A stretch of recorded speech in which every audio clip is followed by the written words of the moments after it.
Hi, I'm Bob. Welcome back to 5-Minute Econometrics, a program focusing on fundamental econometric concepts, estimation methods, and identification strategies.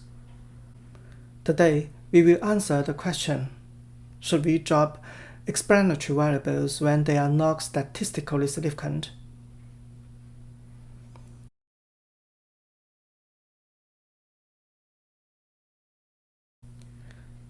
Recall the model we have used in previous topics that relates baseball players' salaries to years in major leagues, games per year, and 3 productivity variables that measure players' performance.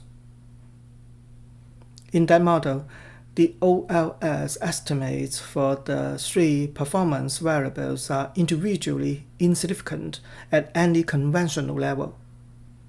The t-statistics are small, and their p-values are above 0.1. However, they are jointly significant. The f-statistic for the null hypothesis that the parameters of all 3 variables are 0 is 9.55, and its p-value is 0 to 4 decimal places. We should keep those 3 variables in the model. They have a significant effect on the outcome variable as a whole.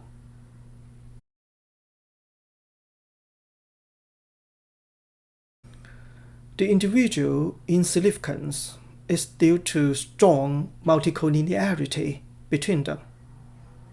For an explanatory variable xj, the t-statistic equals the OLS estimate beta j hat divided by its standard error.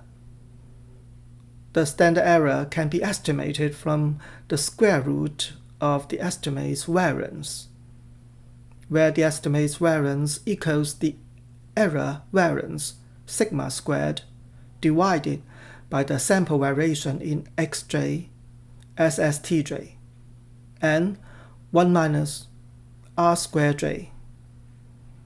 R squared j is the R squared from regressing xj on all other explanatory variables in the model. Suppose xj is highly correlated with other explanatory variables. In that case, xj can be very well explained by other explanatory variables. Then R squared j will be large, and 1 minus R squared j will be small. The beta j hat's variance will be large as a result, given that sigma squared and SSTJ do not change.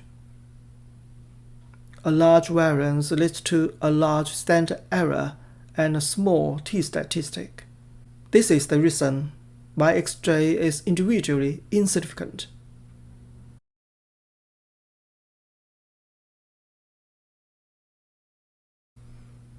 Keeping an individually insignificant variable in the model could avoid omitted variable bias. When economic theory and common sense suggest that an explanatory variable should be included in the model, we should keep it, even though it is not statistically significant.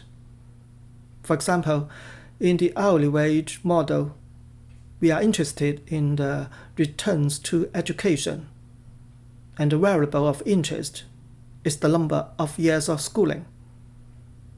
We include many control variables to avoid omitted variable bias, such as the worker's gender, age, marital status, health status, region of residence, race, number of children, and parents' income during their childhood.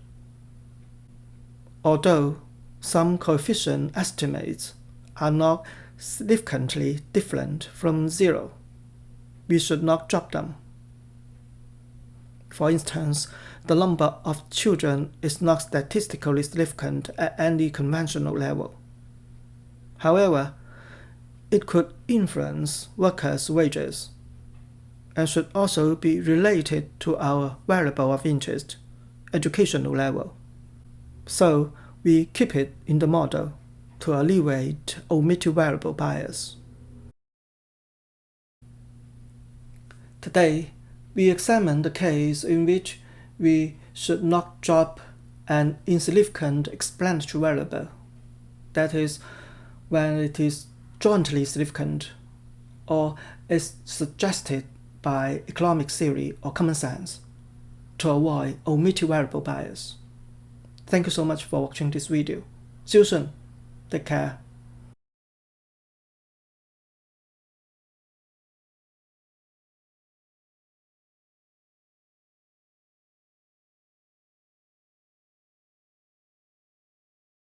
Thank you for watching this video and subscribing to my YouTube channel. See you next time.